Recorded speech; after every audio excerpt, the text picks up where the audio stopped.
അപ്പോൾ ഞാനിങ്ങനെ കട്ടപ്പനയെ തിരിച്ചു വന്ന് വീട്ടിലിരിക്കുകയാണ്. എൻ്റെ ഒരു സ്നേഹിതനുണ്ട്, അഡ്വക്കേറ്റ്. ഞാൻ ടൗണിൽ പോകുമ്പോൾ ഇദ്ദേഹത്തെ യാദൃശികമായിട്ട് കാണുന്നു. കർത്താവാണ് ഇദ്ദേഹത്തെ കൂട്ടിമുട്ടിക്കുന്നത്. പെട്ടെന്ന് ഇദ്ദേഹത്തിനോട് പറയുകയാണ്, നമുക്ക് ആന്ധ്രയ്ക്ക് പോവാം. ഞങ്ങളുടെ ആൻറ്റിമാരുടെ കയ്യിൽ നിന്നും അങ്കിളുമാരുടെ കയ്യിൽ നിന്നും അവരുടെ സ്വർണ്ണമൊക്കെ മേടിച്ച് പണയം വെച്ച് കുറച്ച് പൈസയൊക്കെ ഉണ്ടാക്കി ആന്ധ്രയിൽ കുട്ടികളെ പഠിപ്പിക്കുന്ന ടീച്ചേഴ്സിനെ സപ്ലൈ ചെയ്യുന്ന ഒരു ബിസിനസ് അങ്ങനെ ആരംഭിക്കുന്നു. നമ്മൾ ചിലപ്പോൾ പ്രതീക്ഷിക്കുന്ന ഒരു വാതിൽ ആയിരിക്കത്തില്ല നമ്മളുടെ മുമ്പിൽ ദൈവം വെച്ചിരിക്കുന്നു. നമ്മളൊരു വാതിലൂടെ കയറി ചിലപ്പോൾ അത് മറ്റു വലിയ വാതിലുകളിലേക്ക് ചെല്ലുമായിരിക്കും. ആന്ധ്രയിൽ ചെല്ലുന്നു, വലിയ അത്ഭുതങ്ങൾ നടക്കുന്നു, ലക്ഷപ്രഭുവാകുന്നു, തിരിച്ചു വരുന്നു.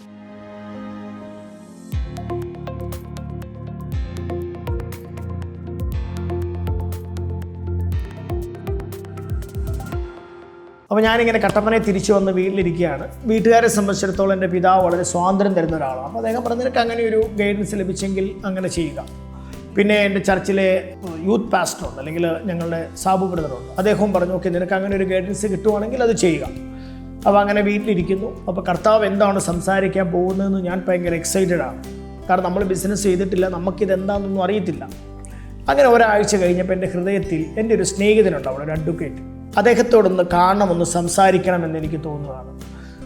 അതിൻ്റെ ഒരു പ്രധാനപ്പെട്ട കാരണം എന്താണെന്ന് വെച്ചാൽ, ഞങ്ങളെല്ലാവരും ഒരു സ്വയം സഹായ സംഘത്തിലുണ്ടായിരുന്നു. അപ്പോൾ അദ്ദേഹം, ഈ അഡ്വക്കേറ്റ്, ഇദ്ദേഹം എപ്പോഴും ഈ ബിസിനസ്സിനെ കുറിച്ച് സംസാരിക്കുന്ന ആളാണ്. അദ്ദേഹം നമ്മുടെ ഈ ആന്ധ്രാപ്രദേശിൽ ഒരു സ്കൂളൊക്കെ നടത്തിയ ആളാണ്. അപ്പോൾ അദ്ദേഹത്തിൻ്റെ ഈ ഭയങ്കര സ്റ്റോറീസൊക്കെ എന്നെ എക്സൈറ്റ്മെൻ്റ് ആക്കിയിട്ടുണ്ട്. അവിടെ പഠിപ്പിക്കാൻ ചെന്ന് നമ്മുടെ സ്കൂൾ തുടങ്ങി നോക്കി ഭയങ്കര എക്സൈറ്റഡ് ആക്കിയിട്ടുണ്ട്. അപ്പോൾ അദ്ദേഹത്തെ കാണണമെന്ന് എൻ്റെ ഹൃദയത്തിൽ ഇങ്ങനെ ഒരു പ്രേരണ തോന്നുന്നു. എനിക്ക് മനസ്സിലായി, ഇറ്റ് ഈസ് ഫ്രം ഗോഡ്, ദൈവത്തിൽ നിന്ന്. അപ്പോൾ ഞാൻ അദ്ദേഹത്തെ ഞാനിങ്ങനെ ആഗ്രഹിച്ച് നിൽക്കുന്ന സമയത്ത് പിറ്റേ ദിവസം ഞാൻ ടൗണിൽ പോകുമ്പോൾ ഇദ്ദേഹത്തെ യാദൃശികമായിട്ട് കാണുന്നു. എനിക്ക് പെട്ടെന്ന് തോന്നി, കർത്താവാണ് ഇദ്ദേഹത്തെ കൂട്ടിമുട്ടിക്കുന്നത്. അങ്ങനെ ഇദ്ദേഹത്തെ കണ്ടു. ഇദ്ദേഹത്തോട് ഞാൻ പറഞ്ഞു, ഞാനിങ്ങനെ ജോലിയൊക്കെ റിസൈൻ ചെയ്ത് ബിസിനസ് തുടങ്ങുമെന്ന് പറഞ്ഞിരിക്കുകയാണ്. പെട്ടെന്ന് ഇദ്ദേഹത്തിനോട് പറയുകയാണ്, നമുക്ക് ആന്ധ്രയ്ക്ക് പോവാം. ആന്ധ്രയിൽ ശരിക്കും നമുക്ക് വലിയ സ്കോപ്പ് ബിസിനസ്സിനുണ്ട്. അപ്പോൾ കണ്ണൻ തയ്യാറാണെങ്കിൽ നമുക്ക് ആന്ധ്രയിൽ സ്കൂളുകളിൽ ടീച്ചേഴ്സിനെ സപ്ലൈ ചെയ്യുന്ന ഒരു പരിപാടി തുടങ്ങാം. കേരളത്തിൽ നിന്ന് മലയാളി ടീച്ചേഴ്സിനെ ആന്ധ്രയെ സപ്ലൈ ചെയ്യാം. അതൊരു നല്ല ഒരു കാര്യമാണെന്ന് പറയുന്നു. ഞാൻ ഭയങ്കര എക്സൈറ്റഡ് ആവുന്നു. അപ്പോൾ ഞാൻ നോക്കുമ്പോൾ ഇനി അതിനുവേണ്ടി എന്താണ് ചെയ്യേണ്ടത്, അത് ഞാൻ ചെയ്യാമെന്നുള്ള തീരുമാനത്തിൽ വരുവാണ്. അപ്പം ഞങ്ങൾ കുറേ നേരം സംസാരിച്ചു. അങ്ങനെ തിരിച്ച് വീട്ടിൽ വന്ന് നല്ല പ്രാർത്ഥനാ ലൈഫ് അന്നേരമുണ്ട്, നല്ല ഫെയ്ത്ത് അന്നേരമുണ്ട്. അപ്പോൾ പെട്ടെന്ന് എനിക്ക് തോന്നുന്നുണ്ട്, ഒരു വാതിൽ തുറക്കുകയാണ്, ആന്ധ്രയിൽ ബിസിനസ് തുടങ്ങാനുള്ളൊരു വാതിൽ. ഞാൻ എൻ്റെ ജീവിതത്തിൽ നിന്ന് പഠിച്ചൊരു കാര്യമാണ്, നമ്മൾ ചിലപ്പോൾ പ്രതീക്ഷിക്കുന്ന ഒരു വാതിൽ ആയിരിക്കത്തില്ല നമ്മളുടെ മുമ്പിൽ ദൈവം വെച്ചിരിക്കുന്നു. നമ്മളൊരു വാതിലൂടെ കയറി ചിലപ്പോൾ അത് മറ്റു വലിയ വാതിലുകളിലേക്ക് ചെല്ലുമായിരിക്കും. ഈ ആന്ധ്രയുടെ കാര്യത്തിലും അങ്ങനെ സംഭവിച്ചത്. ആന്ധ്ര എന്താണെന്ന് ഞാൻ പറയും, അടുത്ത വീഡിയോയിൽ ഷെയർ ചെയ്യും. അപ്പോൾ അങ്ങനെ ആന്ധ്രയ്ക്ക് പോകാമെന്ന് തീരുമാനിച്ച് ഞാൻ ശരിക്കും അതിലേക്ക് കോൺസെൻട്രേറ്റ് ചെയ്യുകയാണ്. ആ സമയത്ത് എൻ്റെ സഹോദരനും, ഞാൻ നോക്കുമ്പോൾ ഒരു ശിവനും ജോലി റിസൈൻ ചെയ്യും. എന്നോട് പറയണം, ഞാനും ജോലി റിസൈൻ ചെയ്യും.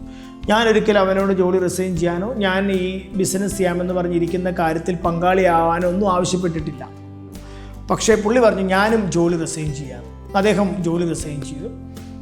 അതിനുശേഷം കുറച്ച് കഴിഞ്ഞപ്പോൾ എൻ്റെ സഹോദരൻ തന്നെ പറഞ്ഞു, എടാ, അവൻ്റെ ഒരു ഫ്രണ്ടുണ്ട്, അവൻ്റെ ക്ലാസ്സിൽ പഠിച്ച ഒരു സുഹൃത്തുണ്ട്, സെബിൻ സാർ.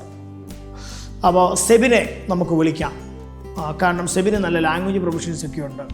അങ്ങനെ സെബിനെ വിളിക്കുന്നു. സെബിനും ഞങ്ങളുടെ കൂടെ വരും. അങ്ങനെ ഞങ്ങൾ 4 പേരായി.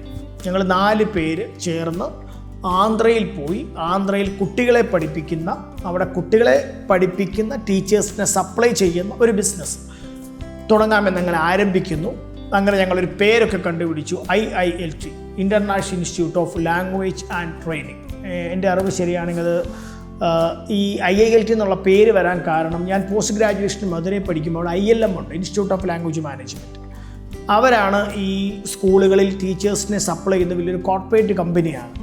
അവരുടെ പേരിൽ കുറച്ചുകൂടെ ഇട്ട് ഞങ്ങൾ തുടങ്ങിയൊരു പേരാണ് ഈ IILT എന്നാണ് എൻ്റെ മനസ്സിലുള്ളത്.